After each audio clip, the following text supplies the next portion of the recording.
Good evening and welcome to Just the News. Let's get straight to it. A lot of updates on Parliament and a horrific crime that has taken place in our national capital. First, an update from Parliament.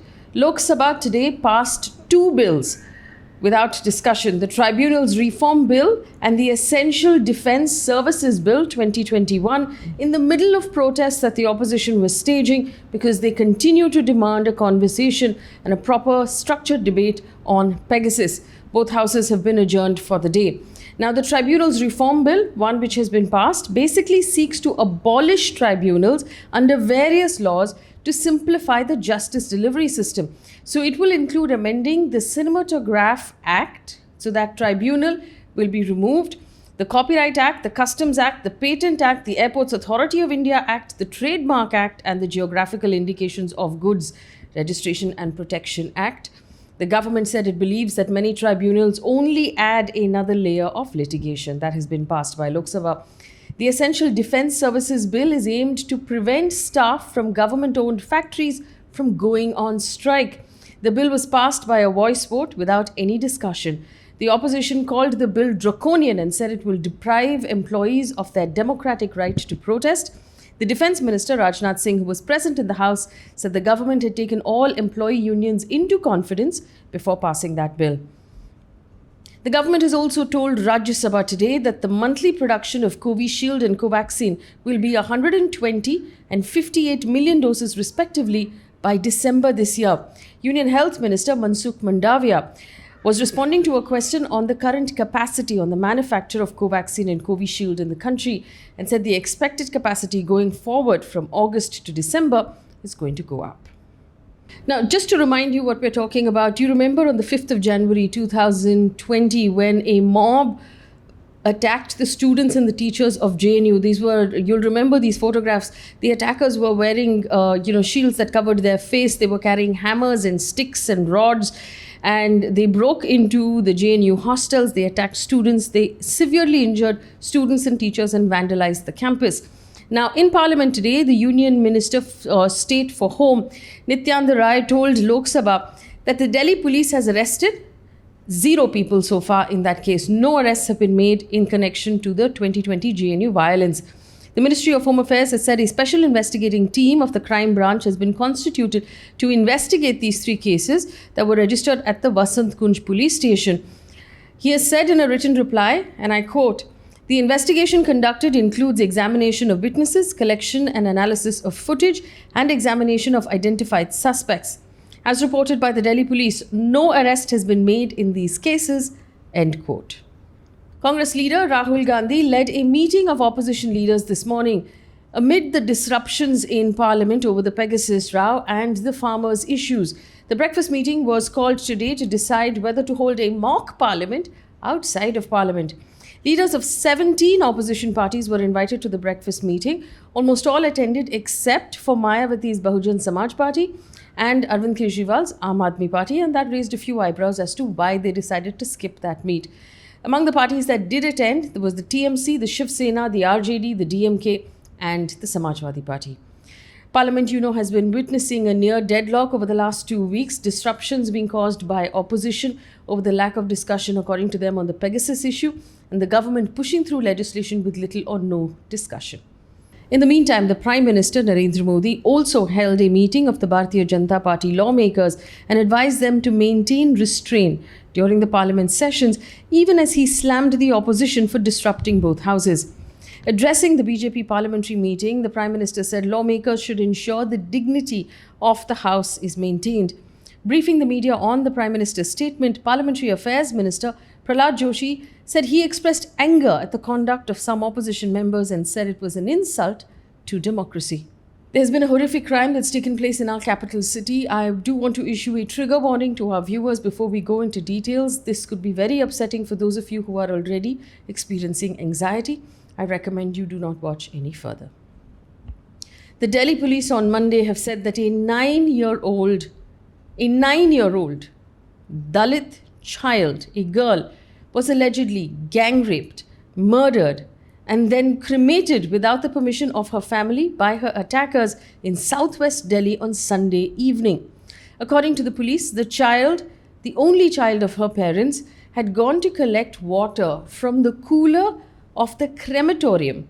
At about 5:30 p.m. on Sunday, the family lived in a home across the street from the crematorium, and she went to fill some water. Around half an hour later, the main accused, called the victim's mother to the spot, but the girl was now dead and claimed the child had gotten electrocuted using the cooler. He then recommended that the mother not report the incident and allow him to cremate the body immediately. The 4 suspects which have been arrested by the Delhi police include the main accused, the priest of that crematorium called Radhe Shyam, along with Lakshmi Narayan and Kuldeep, who worked with that priest, and Salim, a resident of that area. The accused have been charged under sections of rape, murder, criminal intimidation, destruction of evidence under the Indian Penal Code, apart from POCSO, which is the Protection of Children from Sexual Offences, and the SC/ST Act. According to a report by The Print, family members of the victim are demanding the death penalty for the accused. Family members and relatives of the victims, as well as other residents of Purna Nangral in Delhi cantonment area, are now been protesting on Monday evening as well, demanding to see a copy of the FIR and demanding that the arrested persons be booked on rape and murder charges. According to the Hindustan Times, following that protest that happened last night, and circumstantial evidence in the case, the case was converted to that of rape, murder, and criminal intimidation. An update right now on what's happening with COVID. The government has said that the pandemic is still raging and 8 states have shown a rise in what they call the R factor. The R factor apparently is the reproductive rate of the virus. It indicates how fast it's spreading. Dr. V.K. Paul of the government has said 44 districts have reported very high positivity, and the Delta-driven second wave is still not over in our country. He said, remember, the R factor should be below 0.6, but it's gone above 1 in several places. These are the states where the R factor is more than 1. Himachal Pradesh, Jammu and Kashmir, Lakshadweep, Tamil Nadu, Mizoram, Karnataka, Puducherry and Kerala. After reporting more than 40,000 new COVID cases over the last few days, India's new COVID cases have now dropped to 30,549 over the last 24 hours. That's a drop of 24%, which is encouraging, but we'll still have to track it closely to see if we maintain that drop. Kerala has recorded 23,676 new COVID cases in the last 24 hours. According to the Indian Express, the central team in Kerala monitoring the situation has said the state's COVID surge has been triggered by inadequate monitoring of COVID-positive patients in home isolation. The centre had on the 29th of July sent a 6-member team to Kerala. US pharmaceutical firm Johnson & Johnson said that it's still in talks with the Indian government over its COVID vaccine supply in India. This comes after India's drug regulator, the Central Drugs Standard Control Organization, announced that J&J had withdrawn its proposal seeking accelerated approval for local trials.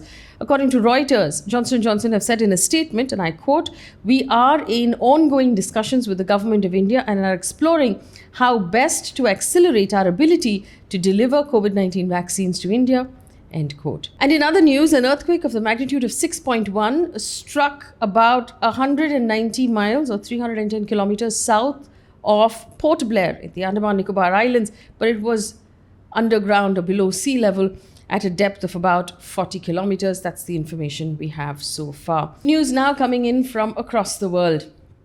According to Reuters, authorities in China's Wuhan on Tuesday said they will test the entire population of the city for COVID after the first local infections were reported after more than a year.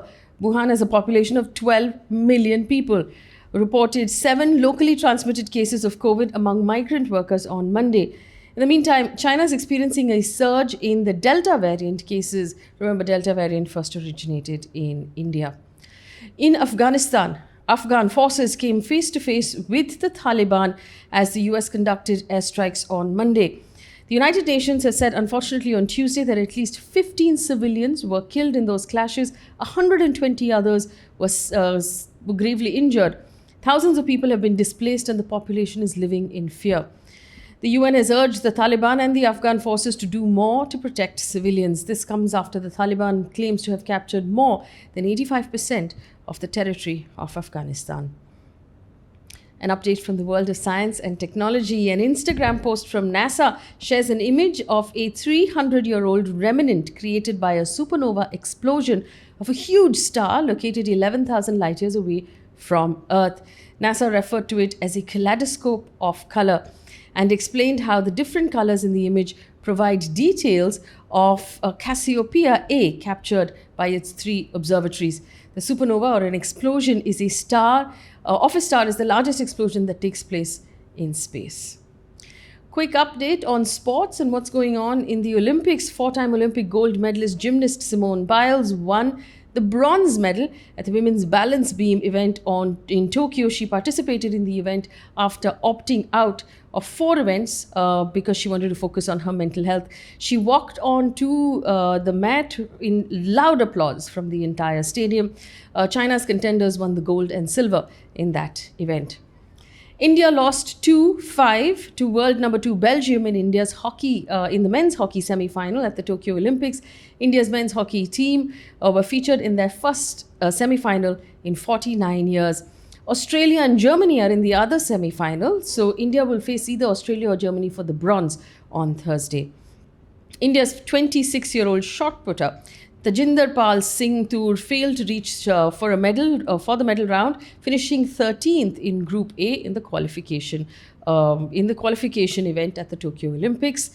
Greece has withdrawn its artistic swimming team from the Tokyo Olympics after 4 of its athletes tested positive for COVID. Now, the Tokyo Olympics organizers reported 18 new games-related COVID cases on Tuesday, taking the total tally to 294 cases in the Olympics since the 1st of July. And a piece of positive news before we leave you for today. Tanveer Ahmed Khan of Jammu and Kashmir, the son of a rickshaw puller and a farmer, has secured the 2nd rank in the Indian Economic Services examination conducted by the UPSC. Speaking to the Indian Express, he said, and I quote, "My journey has been very tough. However, every success story has a struggle behind it, and I had to struggle because we were financially weak.